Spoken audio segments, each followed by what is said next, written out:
본 방송에서 제공하는 투자 정보는 투자 판단에 대한 조언입니다. 방송에서 제공하는 주식의 가치, 가격 상승 및 하락에 대해서는 방송사에서 보장하지 않습니다. 시청자 여러분 안녕하세요. 월간 서울경제TV 진행의 김혜연입니다. 최근에 이 글로벌 은행업계 리스크가 발발이 되면서 가상자산이 대안으로 떠오르고 있는 추세입니다. 너무나도 신기한 게 사실 그동안 이 가상자산은 높은 불안정, 변동성의 대명사처럼 인식이 됐었는데 최근에 이런 양상이 좀 이례적으로 느껴지는 시기인 것 같은데요. 오늘 그래서 월간 서울경제TV에서는요. 일부 투자자 영역에서 점차 그 영역을 확대해 나가고 있는 이 가상자산에 대한 투자 전략들을 모색을 해보려고 합니다. 그래서 오늘 특별히 또 샌드뱅크 이사님을 모셔봤습니다. 백훈종 이사님 자리에 나와 계십니다. 이사님 어서 오세요. 네, 안녕하세요. 네, 사실 많은 분들이 매스컴이나 아니면 책을 통해서 이사님을 이미 알고 계신 분들도 물론 많이 계시겠지만 그래도 간단하게 시청자분들에게 자기소개 또 해주시면 좋을 것 같아요. 네, 저는 국내에서 그 가상자산 투자자들을 대상으로 핀테크 앱 서비스 샌드뱅크를 만들어서 운영하고 있는 백훈종이라고 합니다. 최근에는 그 웹 3.0 사용 설명서라는 책을 집필을 해서 또 내기도 했었습니다. 네, 이미 사실 이 비트코인이나 가상자산에 조금이라도 관심을 갖고 계신다 하신 분들이라면 이미 너무 익숙한 얼굴이 아닐까라는 생각도 듭니다. 오늘 그래서 이사님과는 함께 이 가상자산 투자 전략에 대해서 모색을 해보자 이렇게 생각을 하고 이사님을 모시게 됐는데 우선 간단하게 제일 먼저 이 기본 개념부터 정리를 해봐야 될 것 같습니다. 2009년이죠. 비트코인이 처음 나온 이후에 그때 당시만 해도 극히 일부 사람들의 투자 영역이었던 것 같은데 최근 요 몇 년 사이 NFT다, STO 허용을 한다 이런 이야기가 나오면서 관심이 부쩍 늘어난 것 같긴 하거든요. 실제로 이 가상자산 투자를 하면서 큰 수익을 봤다라고 하시는 분들도 많이 생겨났던 것 같아요. 근데 그러다 보니까 여러 가지 좀 개념들이 혼재가 되고 있는 분위기도 있는 것 같은데 이 개념부터 좀 딱 이렇게 잡아주시면 좋을 것 같아요. 좋습니다. 되게 좋은 질문이신데 일단 가상화폐라는 말을 많이 쓰더라고요. 국내에서는. 그쵸. 영어로 번역하면 버추얼 커런시거든요. 그래서 가상 세계에서 쓰이는 화폐다. 이런 의미로 이제 가상화폐라는 말을 많이 쓰긴 하는데 이 단어가 사실 업계에서는 요즘은 거의 쓰지 않는 용어예요. 왜냐하면 맞지 않아요. 이게 암호학을 기반으로 기술이 태어나서 그걸 기반으로 만들어진 화폐거든요. 그래서 우리가 일반적으로 코인이다 또는 토큰이다 이런 말을 쓸 때는 어떤 특정 코인을 지칭할 때 이제 그냥 줄여서 부르는 말로 그렇게 쓰고요. 예를 들어 비트코인이다 또는 이더리움이다. 이제 비트코인, 코인, 이더리움, 코인 이렇게 이제 하나하나 이렇게 부르진 않잖아요. 그냥 다 통틀어서 코인이다 이렇게 부르거나 토큰이다 이렇게 부르는 용도고요. 정확한 그래서 용어는 암호화폐가 맞아요. 암호학을 기반으로 한 기술로 만들어진 코인. 그래서 이제 암호학 화폐, 암호화폐가 맞는데 최근에 이제 국내 한 2년 전일 거예요. 국내 이제 특근법이라고 해가지고 그 암호화폐를 법적으로 어떻게 정의할 거냐 이걸 이제 금융위에서 가이드라인을 줘서 법이 나온 게 있어요. 그 법상에 보면은 공식 명칭을 가상자산으로 한다 이렇게 돼 있거든요. 여기서 또 이제 논란이 좀 됐을 것 같아요. 네. 암호화폐냐 가상자산이냐. 그렇죠. 네. 이제 그 금융위 입장에서는 또는 정치권 입장에서는 화폐라고 하면 이 우리가 일반적으로 일상생활에 쓰는 돈이라는 말로 혼용될 수가 있잖아요. 그 혼동을 막고자 화폐라는 말은 가급적은 이제 피한 것 같아요. 그래서 이건 어떤 새로운 사람들이 투자를 할 수 있는 자산의 형태다 해서 가상자산이라는 말을 부르기로 공식으로 정했습니다. 그래서 신문이나 아니면은 TV 뉴스 같은 걸 보시면 다 가상자산이라는 말을 쓰는 거를 보실 수 있을 거고요. 그건 이제 우리나라의 케이스입니다. 이제 외국에서는 또 나라마다 다 다른데요. 크립토 커런시, 그러니까 제가 방금 말씀드린 암호화폐라고 부르는 곳도 있고 버추어 커런시, 가상화폐라고 부르는 곳도 있고 버추어 에셋, 디지털 에셋, 나라마다 다 다릅니다. 더 어려워질 것 같아요.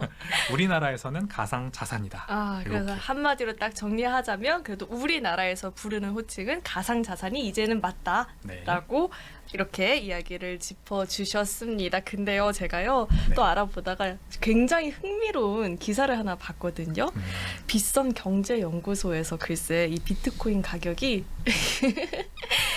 2028년에 3억을 간다라고 네. 이야기를 했더라고요. 제가 이걸 보면서 많은 분들께 여쭤봤어요. 정말 비트코인이 3억을 갈까? 3억 7천만 원을 2028년에 갈까? 나는 궁금하다. 다른 사람들은 어떤 생각을 갖고 있냐? 많이들 물어봤는데 이사님께 또 안 여쭤볼 수가 없잖아요. 이 비트코인 그 가능성에 대해서 어떻게 생각하시나요? 2028년이면 4년 후네요. 4, 5년 후. 맞아요. 멀지 않았어요. 네, 그리고 3억 7천만 원이 된다면 지금 3,600만 원이니까 거의 10배입니다. 맞아요. 그러니까 한 4년 안에 10배 간다. 결국 이걸 이제 빗썸 경제연구소에서 말씀하신 거네요. 이제 결국에는 반감기라고 하는 것을 기준으로 그렇게 계산하셨더라고요. 이제 여기서 또 한번 설명을 하고 넘어가야 되는 게 비트코인 반감기라는 거거든요. 그 비트코인 반감기가 무엇인지 또는 3억 7천만 원이라는 가격이 그래서 어떻게 가능해야 되는지 그걸 일단 설명을 드려야 되는데 일단 여쭤보신 거에 답변을 드리자면 가능할 것 같아요. 왜냐면 이 반감기라는 게 4년에 한 번씩 오거든요. 근데 지난 반감기가 2021년에 있었습니다.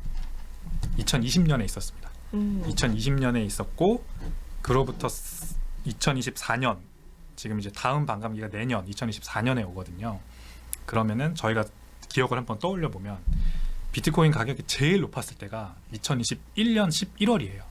2021년 11월에 6만 9천 달러, 우리나라 돈으로 한 8천만 원 좀 넘게 올랐었거든요. 현재 3,600만 원이니까 얼마나 많이 올랐는지 알 수가 있죠. 그 전 2021년 전에 반감기가 있었을 때 비트코인 가격이 대략 한 1,000만 원도 안 됐었어요. 1,000에서 한 2천만 원 사이 왔다 갔다 했었거든요. 바로 전 반감기예요? 네. 그러니까 4년에 한 번씩 무언가 온다고 그냥 그렇게 일단 이해를 하시면 될 것 같고 그 4년이 주기 안에 한 번 정고점을 찍는다. 그게 지금까지 패턴이에요. 그러니까 지난 반감기에서 8천만 원을 찍었잖아요. 그리고 네. 쭉 내려왔죠. 그 전 반감기를 보면 고점이 한 3천만 원, 2천만 원 정도 됐어요. 그러니까 2천만 원 고점에서 8천만 원 고점까지 간 거니까 한 4배 간 거잖아요. 네. 그리고 이제 쭉 내려왔다가 이제 8천만 원까지 간 거죠. 그러니까 요 저점으로 보자면은 한 1,000만 원 막 이제 이렇게 됩니다. 그러면 한 8배 간 거잖아요. 네. 그럼 지금 이제 방금 말씀하신 대로 3억이 넘는다면은 한 대략 10배 3억으로 치면은 10배가 안 되죠. 한 8배 되고 3억 7천만 원 막 이러면은 한 10배 되는 거잖아요.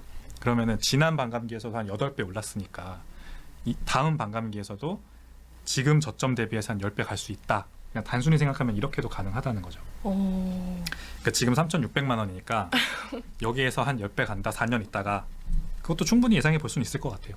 그러니까 지난 반감기 저점에서 다음 반감기가 왔을 때 8배가 오르는 게 이미 있었던 이력이니까 불가능하진 않다라고 이야기를 해주시는 것 같아요. 근데 너무 신기한 게 이 반감기와 반감기 사이의 변동폭은 또 어때요, 그러면? 엄청나죠. 정말요? 약간 인내의 시간, 인고의 시간이 좀 있어야 반감기를 맞이할 수 있는 건가요? 그럼요. 그 2021년 11월에 8천만 원 가고 쭉쭉쭉쭉쭉쭉 떨어져서 2022년이 아마 이 비트코인 투자하셨던 분들한테 굉장히 인고의 세월이었을 텐데요. 1,000만 원대까지 떨어졌었어요. 그러니까 1,000만 원대까지 떨어지는 동안 얼마나 마음이 복잡하셨을까요? 그렇죠. 마음고생 많이 하셨겠죠. 아무래도. 네, 그 변동폭이라는 게 뭐 주식 시장에서도 있고 부동산 시장에도 있지만 특히 이 가상자산 시장에서는 너무 일간 변동폭이 커가지고 이제 장 시작, 장 마감이라는 개념이 없고 그리고 우리나라 시장과 외국 시장이 시간대가 아예 다르다 보니까 우리가 자는 새 한창 새벽에 자고 있을 때 외국에서는 막 한창 트레이딩을 하는 거죠. 그러니까 가격 변동이 그때 또 많이 일어납니다. 그러니까 이제 자고 다음 아침에 일어나는데 뭐야? 그러니까 이렇게 되는 경험을 많이 하게 되는 그런 곳이 암호화폐 가상자산 시장이죠, 사실. 뭐야는 좋지만 뭐야 하는 일도 있을 수 있는 거 아니에요? 그런 일이 많이 있었죠. 지난 2022년에. 두 다리 뻗고 자는 게 살짝은 어려울 수도 있겠다라는 생각이 드는데 또 여기 보니까 이 반감기를 앞두고 가격 급등 현상이 3번이나 반복되며 반감기 직전의 급등은 좀 암묵적으로 일어나는 현상이다라는 인식이 있다라는 것 같아요. 맞을까요? 네, 지금까지는 쭉 이런 일이 있어 왔습니다. 그러니까 4년에 한 번씩 반감기가 오는 거는 그냥 정해진 수학 공식 같은 거라고 생각하시면 되거든요. 이제 비트코인이라는 게 컴퓨터 코드예요. 말하자면. 그리고 컴퓨터 코드가 이 4년에 한 번씩 비트코인의 발행량이 절반으로 떨어진다라는 걸 정해 놓은 겁니다. 그래서 지금 현재 하루에 900개 정도의 비트코인이 새로 생산되고 있거든요. 그러니까 하루에 900개가 생산되고 있는 게 2024년 4월, 5월쯤이 되면요. 이제 450개로 줄어든다고 보시면 돼요. 그러면 그 전에는 몇 개였겠어요? 하루에 생산되는 게 2022년 제가 지난 반감기라고 했던 때는 하루에 1,800개가 생산되고 있었던 거죠. 네. 그렇게 이제 계속 반으로 4년마다 줄어드는데 이게 이제 그냥 수학 공식 같은 겁니다. 네. 그러면은 현실적으로 이제 논리적으로 생각해 봤을 때 네. 어떤 저희가 금이라고 한번 생각을 해볼게요. 네. 금도 세상에 전 지구에 존재하는 금의 양을 100이라고 했을 때 그 100에서 플러스 매년 플러스 1 한 2 정도가 되고 있는 게 현재 금의 생산량이에요. 공급이죠, 말하자면. 그러니까 내년은 100일이 될 거고 그 다음 연도는 102가 될 거다라는 게 어느 정도 정해져 있어요. 그것처럼 비트코인도 내년이 되면은 총 몇 개의 비트코인이 시가총액으로 나와 있을 거고 네. 그 다음 연도가 되면 몇 개가 나와 있을지가 지금부터 예상해 볼 수가 있는 겁니다. 투명하게. 그래서 공급 사이드가 굉장히 투명한 자산인 게 비트코인의 특징이에요. 그런 특징은 또 처음 들어봤던 것 같아요. 제가 너무 또 비트코인에 대해서 이 가상 자산에 대해서 너무 몰랐던 거일 수도 있지만 굉장히 흥미롭게 들리는데 또 이렇게 살펴보니까 근데 이 비트코인이요 올해 들어서 50%가량 올랐다라는 이야기도 있어요. 올해 들어서가 아니라 최근 며칠 동안 정말 많은 급등을 보이지 않았나라는 생각이 그렇죠. 드는데 왜 요즘에 이 가상 자산이 투자의 대안초로 좀 부각을 받고 있다라는 이야기도 나오고 있더라고요. 근데 그렇죠. 이거는 좀 예상치 못했던 글로벌 이슈 변화였던 거잖아요. 사실 이런 이야기가 줄고 나왔던 게 아니니까 이 글로벌 은행 리스크에 대한 이야기가 그렇다면 실제로 정말 일반적으로 통상적으로 이 비트코인의 시세를 움직이는 핵심 요인은 어떤 게 있을까요? 그게 이제 바로 방금 말씀드린 그 공급 사이드가 투명한 게 아무래도 굉장히 주요하게 영향을 미치는데요. 네.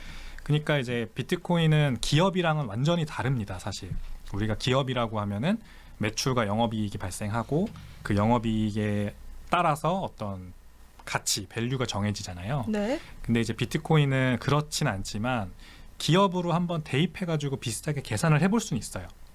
제가 이제 비트코인을 사용하는 고객이잖아요. 비트코인은 돈을 보내는 데 쓰는 어떤 서비스라고 생각하면 쉬워요. 그래서 제가 이제 앵커님께 1비트코인을 보낼 때 비트코인이라는 네트워크를 이용하는 겁니다. 그리고 이용할 때마다 이용료를 내야 돼요. 그걸 이제 수수료라고 부르거든요. 그 수수료가 올라가면 저 같은 사람들이 많아지고 있다는 걸 의미를 합니다. 반대로 말하면 저 같은 사람들이 많아지면 비트코인을 이용하는 사람들이 많아지면 거래 수수료도 자연스럽게 올라가요. 이제 비트코인은 블록체인이라는 기술을 쓰잖아요. 네. 근데 블록체인은 쉽게 말하면 줄 서서 기다리는 시스템이라고 생각하시면 돼요. 줄 서서 기다려야 돼요. 제가 앵커님께 얼마를 보낸다는 요청을 하면 블록이라는 거에 담길 때까지 기다려야 됩니다. 근데 아무래도 사람들이 많아지면 기다리는 시간이 길어지겠죠. 네. 그러면 사람들이 내 걸 먼저 보내고 싶잖아요. 네. 그래서 수수료를 더 지불하고 새치기를 해요. 정확히 그런 구조입니다. 그렇기 때문에 수수료가 올라가는 거예요. 그러면은 비트코인을 기업으로 우리가 생각해보면 비트코인이 벌어들이는 수수료 매출이 올라가는 거잖아요. 사실상. 그렇죠. 그러므로 비트코인 가격이 상승하는 효과를 가져오죠. 그렇게 되면. 비트코인 사용성이 높아지고 사용하는 사람들의 수가 늘어나면 비트코인 가격도 올라간다. 이게 이제 그 진리인 거고 기본적인 펀더멘탈인 거고. 근데 이제 만약에 비트코인의 개수가 그냥 무한대로 막 늘어나면은 희석된다고 우리가 표현하죠. 가치가 그쵸? 희석된다. 그쵸? 그러니까 막 사용하는 사람들은 늘어나요. 근데 비트코인의 양도 같이 늘어나면 그만큼 희석되잖아요, 가치가. 그쵸? 그래서 비트코인에 고정을 해놓은 거예요. 하루에 900개만 발행해. 이렇게 딱 고정을 해놓은 거고 4년마다 그걸 450개, 225개 이렇게 줄어들게 만들어 놓은 겁니다. 그러니까 공급이 굉장히 투명하니까 수요만 늘어나면 자연히 가격은 올라갈 수 있게 만들어 놓은 시스템이죠. 그러니까 말씀하신 대로 암호화폐, 그 비트코인 대부분의 그 가상자산이 마찬가지인데 굉장히 이 수요 공급은 굉장히 투명하고 수요가 많이 늘어나도록 디자인을 해놨어요. 네. 그래서 비트코인도 이 기업과 마찬가지로 쓰는 사람이 늘어나면은 가치가 오른다. 이렇게 생각하시면 쉬울 것 같습니다. 이야기를 좀 이렇게 들어보니까 만약에 이 수요가 늘어난다, 앞으로 그냥 늘어난다라는 가정만 한다면 비트코인 가격은 우상향일 수밖에 없는 구조가 될 수 있을 것 같네요. 이야기를 그렇죠. 들어보니까 또 기업에 빗대어서 표현을 해주시다 보니까 이 수수료가 기업으로 따지자면 이 수수료 증가가 영업이익 증가처럼 생각을 해봐도 좋을까요? 네, 그렇죠. 이렇게 생각을 해보면 조금 더 이해가 될 것 같아요. 제가 비트코인을 너무 몰라서 이걸 자꾸 주식처럼 대하게 되는데 수요가 늘어난다는 가정하에 공급은 투명하게 줄어든다 치면은 비트코인 가격은 정말 오를 수밖에 없는 이런 구조인 것 같은데 그렇다면 많은 분들이 좀 구미를 당겨하지 않을까요? 아직도 이 가상자산의 투자는 일부 투자자들의 영역이라는 인식이 좀 강한데 아직도 그럴까요? 네, 아무래도 여전히 변동성이 너무 크다는 인식이 가장 좀 주요한 것 같아요. 그러니까 이제 어떤 내가 돈을 투자해 놓고 어느 정도 올라갈 거라고 예상이 되면은 그래도 떨어지긴 떨어지더라도 좀 적당히 떨어져야 사람이 투자할 때 마음 편하게 투자하는데 적당히 떨어져야. 뭐 거의 0으로 갈 것처럼 막 팍팍팍 떨어지면은 이게 마음이 너무 불안하잖아요. 그렇죠. 게다가 이제 주식시장은 장 마감이라도 있지 장 마감도 없고 뭐 새벽에 무슨 일이 발생할지도 모르니까 실제로 저희 이제 가상자산 업계에서 투자 열심히 되게 적극적으로 투자하시는 분들은 새벽 시간에 잠을 못 주무세요. 그럴 것 같아요. 네, 그래서 이제 텔레그램이라고 하죠. 그 SNS 서비스에서 모여가지고 새벽 동안 막 얘기를 하면서 그 차트를 바라보는 거죠. 계속해서 막 차트가 움직이는 거 바라보면서 뭐 조금이라도 변동이 생기면은 막 털고 나오거나 아니면 더 사거나 막 이런 거를 하시다가 다음날 회사에서 자고 이제 이런 분들이 많아요. 아이고. 근데 네. 그렇게 될 것 같아요. 아무래도 자는 동안에도 거래가 활발하게 이루어진다 치면 그렇죠. 그렇죠. 마음 놓고 자기가 힘들죠. 그게 이제 가상자산을 투자하는 가장 잘못된 예시 중에 하나인데 되게 안타까운 부분은 국내 암호화폐 가상자산 투자자분들이 거의 그런 식으로 많이 투자하고 계시다는 게 맞아요. 가장 안타까운 부분이고 그래서 이제 저한테 여쭤보신 대로 일부 투자자의 영역이라는 게 저는 맞는 말인 것 같은 거예요. 네, 대부분의 투자자들은 그렇게 투자하지는 않죠. 뭐 사서 묻어놓거나 아니면은 뭐 전문 투자자에게 맡겨서 펀드 같은 거로 그쵸. 투자하기도 하고 ETF를 사기도 하고 이렇게 간접 투자를 하기도 하는데 좀 정말 날 것 그대로 이렇게 투자를 해야만 하는 영역이다 보니까 네, 아주 적은 일부 소수의 사람들만이 적극적으로 투자를 하고 있다 이렇게 보는 게 맞습니다. 그러면 이 이야기를 또 안 물어볼 수가 없을 것 같아요. 지난해 특히 경제 전반에 리스크가 확대가 됐다라면서 아무래도 이 인플레이션이나 이런 부담감이 시장에 좀 있었잖아요. 주식 시장에는 좀 체감이 될 정도로 부담감이 있었거든요. 인플레이션에 대한 걱정이라든지 아니면 기준금리에 대한 리스크 같은 게 주식시장에 좀 크게 나타났는데 이런 가상자산도 커플링 현상을 보이게 될지도 궁금해요. 현장에서 느낀 업계 타격이 있었을까요? 타격이 엄청났죠. 이제 가상자산이 원래는 주식시장과 크게 상관성이 없이 움직였었어요. 여기서 이제 원래는이라고 하는 시점은 뭐 한 2018년 정도이거든요. 그때만 하더라도 저희 같이 정말 개인들만 이렇게 투자를 해가지고 어떤 글로벌 경제 매크로 환경에 가상자산 가격이 움직이거나 뭐 이런 일이 없었어요. 근데 지금은 가상자산 시장에도 뭐 국지구직한 기관 투자자들도 많이 들어와 있고 이제 개인들 중에서도 이제 돈 많은 그런 초고액 자산가 개인 투자자들도 많이 들어와 있다 보니 아무래도 주식 시장처럼 그 미 연준이 기준금리 발표하는 거라던가 아니면은 뭐 CPI 발표하는 거라던가 이런 매크로 그 변수에 따라서 증시가 움직이는 거 거의 동일한 방향으로 움직이는 게 지난 한 2, 3년 동안 계속해서 관찰되어 온 지금 상황이에요. 그래서 뭐 상관 개수라는 게 이제 존재하거든요. 나스닥 지수와 그 가상자산 시장의 어떤 상관성을 체크하는 건데 높게는 90%까지 갔었던 적도 있고요. 현재는 한 50%에서 60% 정도 상관성으로 체크가 됩니다. 근데 이제 많이 줄어들긴 했지만 여전히 굉장히 높은 상관성이거든요. 이거는 거의 상관이 있다라고 보는 게 맞는 정도의 수치라고 이해하시면 될 것 같고요. 그래서 최근에 이제 은행들이 그 3S라고 하죠. 트리플 S. 네. 그 실버게이트 은행 망하고 SVB 은행 망하고 이어서 이제 시그니처 은행이라는 뉴욕에 있는 은행까지 망하면서 은행 리스크가 확산되니까 이 은행들의 자금을 예치해놨던 암호화폐, 네. 가상자산 기업들도 덩달아서 문제가 발생하는 일이 발생을 했어요. 가장 대표적으로 스테이블 코인이라는 게 있거든요. 혹시 들어보셨어요? 네, 약간 그 개념 정도는 알고는 있어요. 그래서 아주 간단하게 어떤 회사가 미국 달러화를 자기네 은행 계좌에다가 넣어놓고 그만큼 코인을 발행하는 겁니다.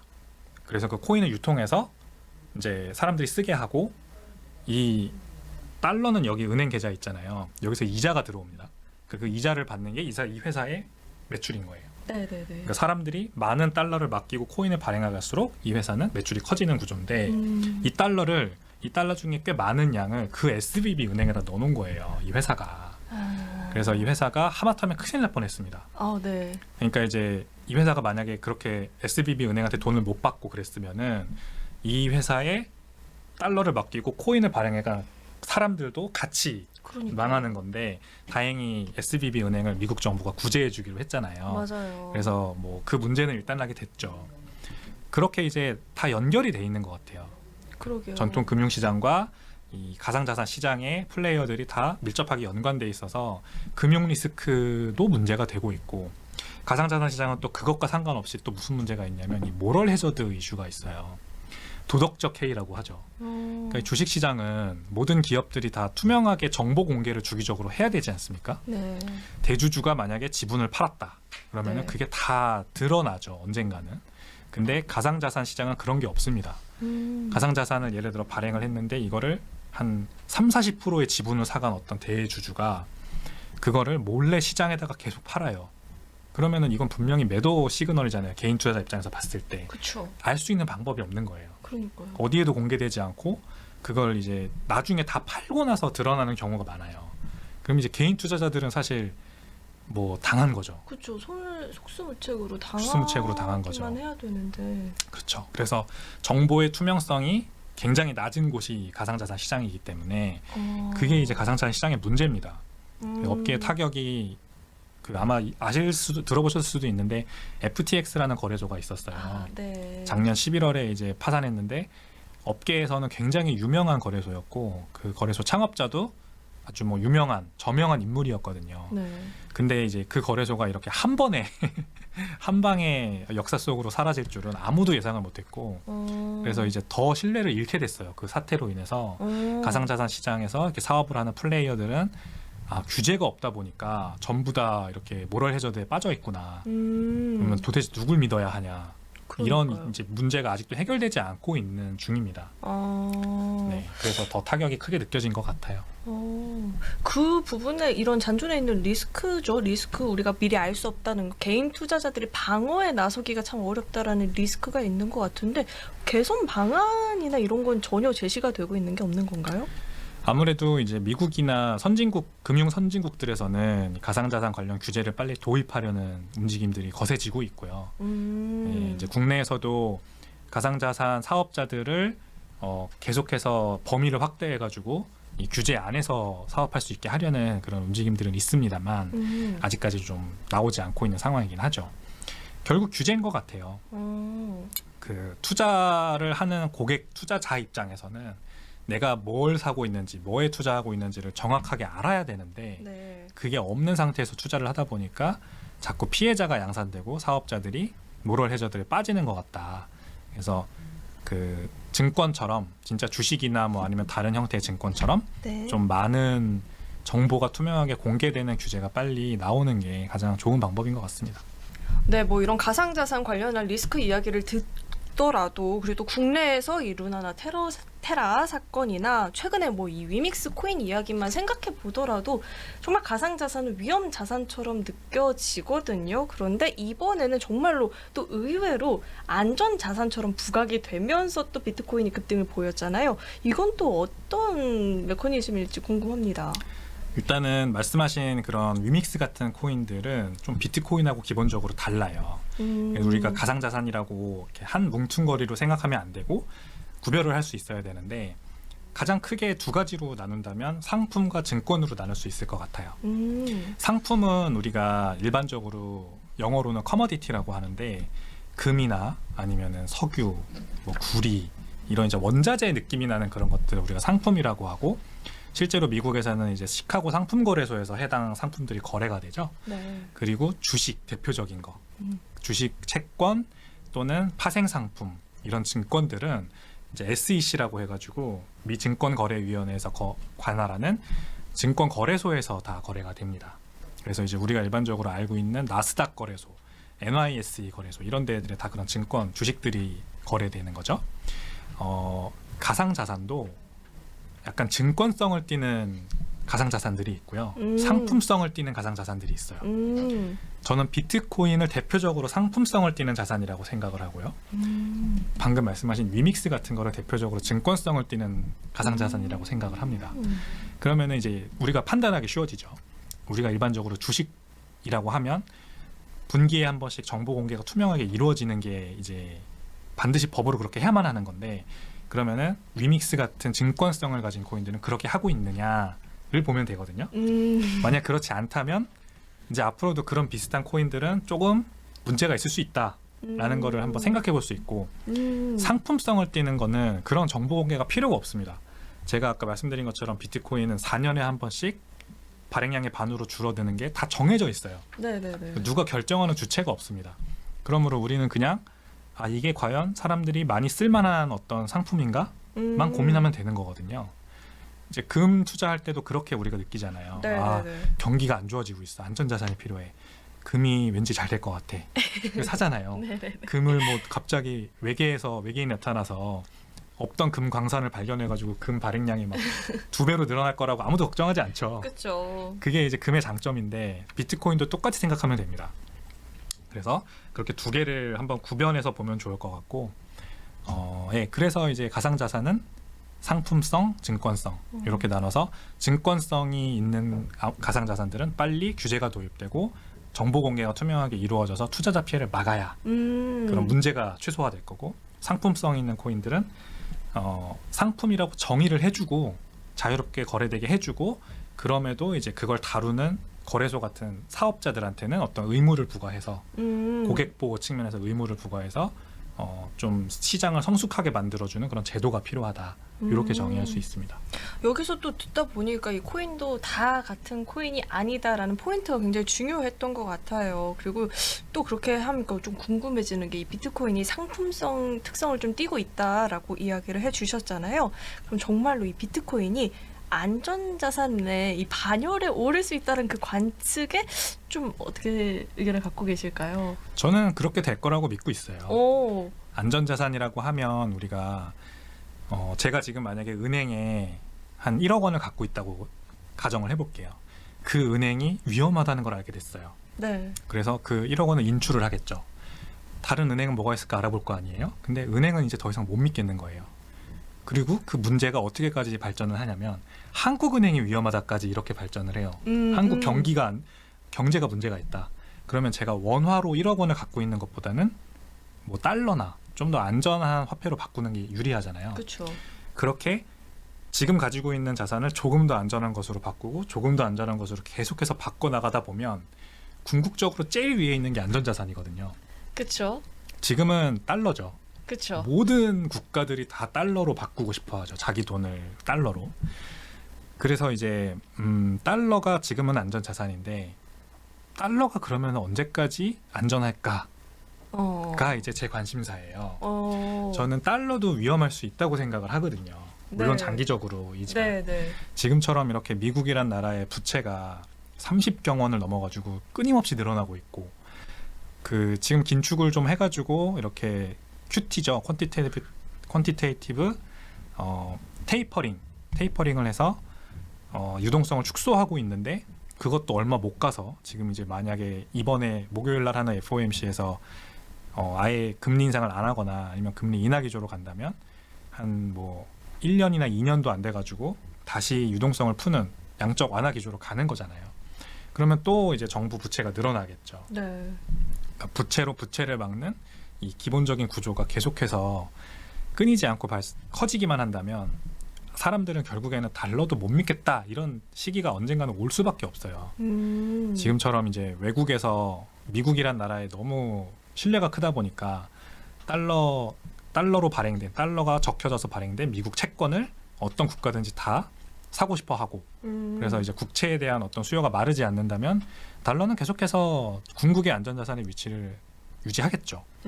하지만 만약에 외국 정부들에서 그런 믿음이 조금씩 내려가고 지금 이제 이미 반대 세력들이 나타나고 있잖아요. 러시아, 중국 뭐 이런 국가들이 네. 뭐 거의 뭐 반미 세력을 자기들끼리 구축해서 뭐 석유를 위안화로 결제하겠다고 하는 등 이런 이제 노력들을 하고 있는 걸 보면 물론 미국이 헤게모니를 놓치지 않기 위해서 굉장히 노력을 하겠지만 네. 그런 달러가 궁극의 안전자산이라는 내러티브가 점점 다른 걸로 대체될 수 있다고 저는 생각하고요.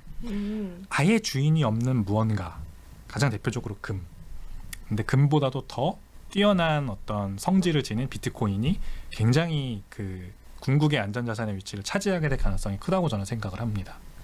네, 이 역시도 이 비트코인이 상품성이라는 특성을 띠고 있기 때문에 안전자산 반열에 추후 오를 수 있는 가능성이 열려 있다라고 이야기를 해주시는 거잖아요. 근데 이제 또 이런 위믹스 같은 이런 증권형에 가까운 코인들은 또 정부가 개입을 해서 규제를 좀 나서야 된다라는 이야기도 좀 전에 해주셨는데 그럼 또 궁금한 게 이 과세 이슈가 있었잖아요. 가상자산에 대해서 이제 2025년으로 미뤄지기는 했는데 여전히 뜨거운 감자죠. 이 각국의 암호화폐 과세 시스템에서 우리 투자자들이 어떤 포인트를 주목을 해보면 좋을까요? 과세는 계속해서 미룬다고 될 일은 아니고요. 그렇죠. 언젠간 시작될 거라고 보고 미리 대비하는 게 맞는 것 같아요.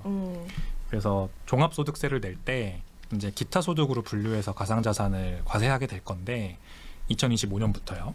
네. 그때 이제 저희가 기대해 볼 수 있는 점은 과세가 시작되면 본격적으로 이제 이 가상자산 투자에 대한 투명성이 엄청 제고되는 효과가 있습니다. 그러니까 지금은 어떻게 회계 처리를 해야 될지가 불분명하니까 그렇죠. 기업들이 이제 또는 그 고액 자산가들이 가상자산을 사고 싶어도 꺼려하는 부분이 있거든요. 근데 네. 이제 본격적으로 과세가 시작되고 이거를 전담할 수 있는 세무 인력이라던가 회계 인력들이 이제 시장에 많이 나오면 이제 좀 더 투명성이 제고되면서 그런 돈을 많이 가진 개인이나 집단의 자산이 가상자산 쪽으로 넘어올 수가 있죠. 그러므로 이제 가상자산 시장의 파이도 커지고 더 많은 유동성이 공급되는 그런 좋은 현상이 저는 빚어질 거라고 반드시 생각하거든요. 다만 이제 과세를 지금은 되게 단편적으로 마치 이제 종합소득세 때 개인 사업자 같은 경우에는 가가지고 종소세 신고해야 되듯이 가상자산 투자하고 계시면요 5월달에 오셔가지고 알아서 신고하세요. 만약에 소명 못하면은 그냥 다 가산세로 과세 때릴 겁니다. 이렇게 지금 하고 있는데 이런 거는 사실 좋지 않죠. 우리가 주식 투자할 때도 원천징수라는 걸 하잖아요. 그래서 원천징수 쫙 해가지고 소득액이 5천만 원 이하면은 아예 그냥 비과세지 않습니까? 네. 그런 비슷한 걸 좀 도입해 줘야 국내 가상자산 개인 투자자들도 많이 투자할 수 있을 거고 또 미국 같은 경우에는 가상자산이든 뭐든 지금 가상자산도 이미 거기는 이걸 도입했는데 네. 장기 1년 이상 롱텀으로 투자하면은 그 세금을 깎아주는 그런 제도들도 있어요. 절세를 할 수 있는 방안이 있군요. 그렇죠. 우리나라도 막 샀다 팔았다 하는 사람들한테는 그렇게 해줄 필요 없지만 장기 투자하는 사람들은 조금 깎아주고 이렇게 절세를 할 수 있는 방안을 같이 마련을 해줘야 이제 시장도 같이 살아난다. 이렇게 생각을 합니다. 내가 겁난다고 미루기만을 기대하기보다는 차라리 미리 좀 나서서 현재 좀 방어를 좀 해두고 해야 될 것 같아요. 이렇게 과세에 대해서도 이야기를 들어봤습니다. 이어서 또 궁금한 게요. 한 국내 증권사에 따르면 지난해죠. 주식이나 채권, 부동산, 금, 달러 같은 이런 재테크 수단 중에서 아쉽게도 이 비트코인이 성적표 꼴찌를 차지를 했다라고 해요. 그러면 이 가상화폐 투자로 수익을 좀 얻기 어렵다라는 생각도 들 것 같거든요. 만약에 그렇다면 정말로 이 가상자산 투자를 생각하는 분들이 계신다 한다면 어떤 조언을 좀 해줄 수가 있을까요? 일단 국내 가상자산 투자자분들이 굉장히 단기 관점에서 투자하시는 분들이 대부분인데 그 관점을 확 장기로 좀 넓혀 보셨으면 좋겠어요. 단기 투자를 해가지고 단타를 해가지고 수익을 내는 거는 정말 소수의 아주 그런 쪽에 특화된 능력이 있으신 분들만 할 수 있는 영역이라고 저는 생각을 합니다. 대부분의 사람들은 제가 알기로는 그런 능력을 갖지 못했을 거예요. 이제 어디선가 뭔가 이렇게 성공했다는 스토리를 듣고 또는 내가 하는 대로 하면은 할 수 있다라는 그런 설득을 듣고 이제 도전하시는 분들이 많을 텐데 한두 번은 맞출 수 있어요. 근데 3, 4번, 10번, 20번은 맞출 수 없는 게 현실입니다. 그만큼 시장이 굉장히 많은 똑똑한 사람들이 플레이어들이 들어와 있는 곳이기 때문에 그분들을 모두 지식으로 뭔가 압독을 하지 않는 한은 힘들거든요. 그럼 우리는 어떻게 해야 되냐? 이제 장기적으로 우상향할 것 같은 무언가를 잘 발굴을 해서 오랫동안 투자를 하거나 아니면 적립식으로 꾸준히 매수를 하는 게 현실적으로 가장 좋은 방법이에요. 그러면은 주식, 채권, 부동산과 비교해서 비트코인 가격이 더 많이 빠졌다 작년에. 이건 무슨 말이냐면 다시 상승장이 오면은 그것들보다 더 많이 오를 수 있음을 의미를 합니다. 상승 여력이 더 크다라는 걸 이야기한다는 거죠. 그렇죠. 그럼 너무 궁금한 게 네. 가상자산에서 장기 투자라고 하면 어느 정도 기간을 말씀하시는 걸까요? 왜냐면 반감기는 4주년이라고 이렇게 4년마다 온다라고 했으니까 그렇다면 장기 투자라고 생각을 하고 접근한다면 어느 정도 기간일까요? 한 10년이라고 말씀드릴 수 오. 있을 것 같아요. 오. 실제로 지난 10년간의 이제 비트코인 수익률을 보면 5만%가 넘어요. 이제 가장 뭐 S&P에서 미국 그 주가 지수에서 가장 수익률이 좋은 것들 뭐 엔비디아 우리가 흔히 얘기하는 팽 주식들 있죠. 그런 네. 주식들도 4,000%, 5,000%밖에 상승을 안 했거든요. 그렇죠. 근데 10년 동안 5만% 넘게 올랐어요. 비트코인은. 그럼 이제 혹자들은 다른 분들은 이렇게 말씀하세요. 5만% 올랐으니까 이제 다 오른 거 아니냐. 그런 더 이상 안 들죠? 오르지 않을까. 그건 이제 그때부터는 진짜 믿음의 영역이고 공부의 영역인데 아마존이나 애플 같은 그런 주식들을 우리가 예를 들어볼게요. 네. 애플 같은 주식들을 예를 들어보면 만약에 2000년 초에 애플에 1억 원을 투자했으면 지금 얼마가 돼 있을지 아세요? 얼마가 되어 있을까요? 많이 되어 있는 것 같은데. 1억을 그때 투자했으면 지금은 130억 원이 돼 있어요. 13,000%가 올랐거든요. 와, 상당한데요. 그죠? 그러면은 우리가 애플이란 주식이 뭐 지금이야 너무나도 유명하지만 2000년대 초면은 그 닷컴 버블이 한창일 때입니다. 아, 그때 투자를 해서 그때 뭔가 뭐 애플이 그때 어떤 위치에서는 제가 정확히 모르겠는데 그때 투자를 해서 2010년, 2016년 이때까지만 왔어도 엄청난 수익을 거둘 수가 있었어요. 그러면 2016년에 투자를 했다고 칩시다. 그땐 이미 애플이라는 것이 너무나도 너무 유명하고 뭐 엄청난 우량주였잖아요. 그때 투자해서 지금까지 한 2020 지금 3년이니까 한 8년, 7년, 8년 이렇게 투자했어도 엄청난 수익률을 거둘 수가 있었거든요. 한 3,000% 정도. 그러니까 이거를 10배거를 찾는다고 해요. 주식시장에서 10배 갈 종목을 찾는다라고 하잖아요. 그 결국에는 지금 테슬라 투자하시는 분들도 그래서 그런 믿음이 있는 거거든요. 테슬라가 많이 올랐죠. 올랐죠? 많이 올랐죠. 하지만 지금도 여전히 투자한다 나는. 음. 테슬람이라고 하잖아요. 이 사람들은 어떤 마인드냐면 테슬라가 아직까지는 그 전기차에서 차지하는 비중이 전기차에서 차지하는 비중은 아직 굉장히 큰데 전체 자동차에서 차지하는 비중은 작다. 주가는 많이 올랐다. 하지만 전통의 주가 밸류에이션 방법은 더 이상 먹혀들지 않는다. PER 보고 막 이제 이러면은 비싸다 이런 말 하면은 정말 텐베거 종목을 찾아내기 어렵다 이런 생각이시거든요. 비트코인도 그렇게 생각해요 저는. 그러니까 이 업사이드 포텐셜을 봐야지 지금까지 있었던 밸류에이션 방법을 여기다 대입해가지고 야 10년 동안 5만% 올랐으면은 비싼 거 아니야? 더 이상 갈 데가 없는 거 아니야? 이런 생각 하겠지만 그러면은 50만% 막에 갈 수 있는 거를 못 먹는 거예요. 그러면.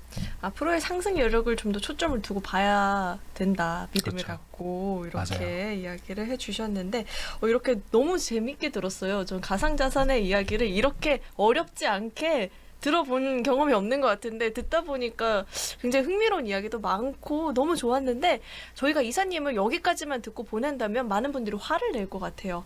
이 웹 3.0에 대한 간단한 소개와 설명도 좀 해주시면 좋을 것 같아요. 그 제가 방금 설명드린 비트코인이 앞으로도 계속해서 상승 여력이 많다. 지금보다 더 많을 수도 있다라고 제가 스스로 공부를 하고 찾아보다 보니까 결국에는 웹 3.0이라는 영역에 대해서 관심을 가지게 되더라고요. 그러니까 우리가 그냥 비트코인이 뭐 뭐 궁극의 안전자산이 될 것 같아서 얼마가 될 것 같아요.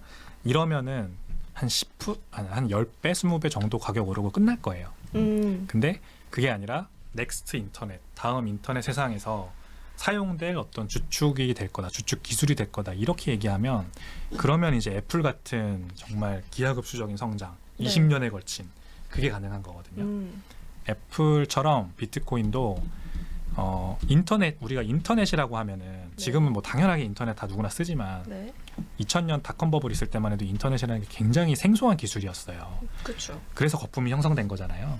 그 인터넷이라는 게 등장했을 때와 지금 비트코인이 점점 사람들한테 도입되고 있는 그 모습이 굉장히 비슷합니다. 그래서 우리가 인터넷이 앞으로 어떻게 발전할 건지 그거를 책을 통해서 한번 제가 리서치를 해서 써봤어요. 일반적으로 우리가 뭐 페이스북이나 인스타그램 같은 SNS를 쓰고 유튜브에다 영상을 올리고 또 영상을 보고 이런 것이 기업들 위주로 지금 일어나잖아요. 네. 우리가 유튜브에 가입하고 구글에 가입하는 거죠. 그렇죠. 페이스북에 가입하고 트위터에 가입하고 이렇게 다. 근데 이제 그런 형태가 아니라 어떤 네트워크에 내가 주인이 되어서 존재하는 그런 형태가 될 거다. 그래서 저라는 사람이 가지고 있는 어떤 아이덴티티, 그 아이디가 그 인터넷상에 존재하는 인스타그램, 트위터, 유튜브, 페이스북에 다 통용돼서 사용될 수 있는 그게 이제 웹3예요. 그게 웹 3.0입니다. 그래서 플랫폼 중심 경제에서 저 개인 중심의 경제로 인터넷이 다시 재구성되는 거. 그게 가능해지는 기술이 암호화폐, 비트코인 같은 암호화폐 기술입니다. 이렇게 들으니까 지금 일단 기업 위주로 돌아가던 이 시스템이 나라는 개인의 위주로 돌아간다. 그렇다면 이거 어떻게 설명하면 좋을까? 일상생활의 변화 좀 와닿게 설명을 해주실 수 있을까요? 일단 아침에 일어나면 우리가 카카오톡을 먼저 열죠. 보셨나봐요. 맞아요. 제가 그러거든요. 그쵸. 카카오톡도 제가 카카오톡에 가입해서 쓰는 거죠. 제 개인 정보를 다 넘기고 그 회사에서 만들어준 서비스를 제가 이용을 하는 겁니다. 그게 이제 SNS, 어떤 채팅을 할 때 다른 사람과 만나는 가장 좋은 방법이죠. 카카오톡에 모든 사람들이 모여서 거기서 얘기를 하는 거. 근데 이러면 이제 문제가 프라이버시 문제가 있어요. 그쵸. 카카오톡에 다 제 개인 정보를 다 전달해야 됩니다. 카카오톡 서버가 내려가면 지난번에 한번 겨울에 그런 일 있었죠. 맞죠. 저희가 먹통이 다 되죠. 경험해봤죠. 네. 근데 이제 그런 게 싹 사라지고 그냥 인터넷이라고 하는 공간에 개인 서버가 있어요. 제가 쓰는 개인 서버가 있고 네. 제가 그 서버를 인터넷에 접속하는 순간 다른 사람들과 소통할 수 있는 그런 형태가 되는 거거든요. 그래서 카카오톡이라는 회사가 사라지고 어떤 메신저가 아무튼 존재한다 이렇게 상상하시면 돼요. 어떤 메신저가 될지는 아무도 모르지만 그쵸. 카카오톡이 들어올 수도 있습니다.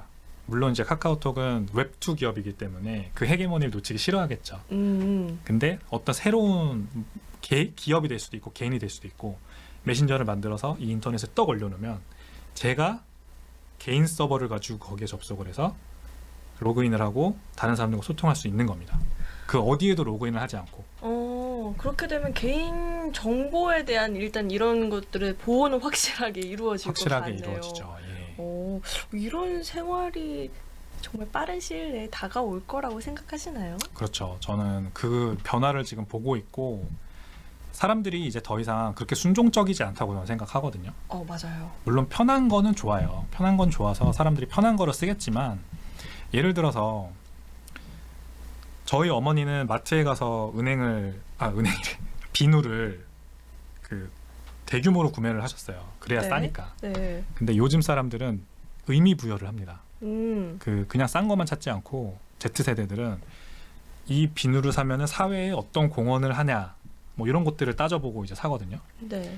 그래서 저도 요즘 책가방을 하나 사려고 그러고 있는데 그 책가방은 프랑스에서 이렇게 낚시 그물 같은 거를 재활용해가지고 만든다고 하더라고요. 오. 환경에 대한 어떤 걱정을 또 많이 하고 요즘 사람들이 테슬라 같은 것도 유명해지는 게 환경에 대한 걱정 때문에 전기차가 잘 팔리는 거잖아요. 맞아요. 그러니까 이제 사람들이 더 이상 그냥 편하고 싸다고만 사용하는 그런 시대는 저는 지났다고 생각해요. 그래서 굉장히 자기한테 의미 부여할 수 있는 방향 그리고 프라이버시가 그런 또 중요한 부분이거든요. 내 개인 정보가 잘 지켜지는가 그리고 다른 사람들과 이렇게 다른 곳에 내 정보를 다 일임하지 않고도 충분히 만날 수 있는가 이런 것들이 점점 가치가 귀해질 것 같아요. 그래서 웹3는 그렇게 수요가 증가하면 증가할수록 점점 발전할 수밖에 없고 그 웹3가 웹 3.0이 점점 세상이 커지고 발전하면 결국에는 비트코인 같은 이제 가상자산 네트워크가 계속해서 그 사용성이 증대될 수밖에 없습니다. 그러면 지금은 이제 경제가 크면은 개별 주식들의 가격이 올라가잖아요. 페이스북 사용자 늘어나면 주가 올라가죠. 유튜브, 구글 주가 올라가죠. 근데 그게 아니라 이제는 네트워크 자체를 우리가 가격을 매길 수 있어요. 비트코인이잖아요, 결국 그게. 또는 이더리움이 될 수도 있죠. 그쵸. 그러면 우리가 개별 주식을 고르는 게 아니라 그냥 그 네트워크만 선택하면 그 네트워크의 가상자산 가격이 오르니까 그것만 투자하면 되는 거예요. 투자도 간단해질 거예요, 제가 생각했을 때. 그런 시대가 좀 빨리 도래했으면 좋겠다라는 바람도 좀 생기는 것 같습니다. 이사님을 모시고 뭐 3-4시간 더 이야기를 하고 싶지만 저희가 또 시간 관계상 여기서 이제 마무리를 해봐야 될 것 같습니다. 오늘 저희 월간 서울경제TV에서 준비한 내용은 여기까지이고요. 지금까지 또 샌드뱅크 백훈종 이사님과 이야기 나눠봤습니다. 오늘 말씀 감사합니다. 감사합니다. 네, 오늘 저희 월간 서울경제TV에서 준비한 소식은 여기까지입니다. 이 가상자산 방향성 계속해서 저희 방송 시청하시면서 점검해 보시면 좋을 것 같고요. 투자 전략까지 챙겨가 보시면 좋을 것 같습니다.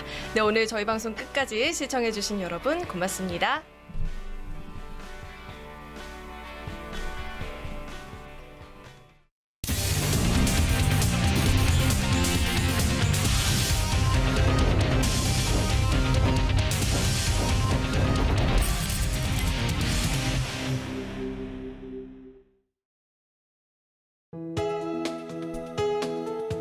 본 방송에서 제공하는 투자 정보는 투자 판단에 대한 조언입니다.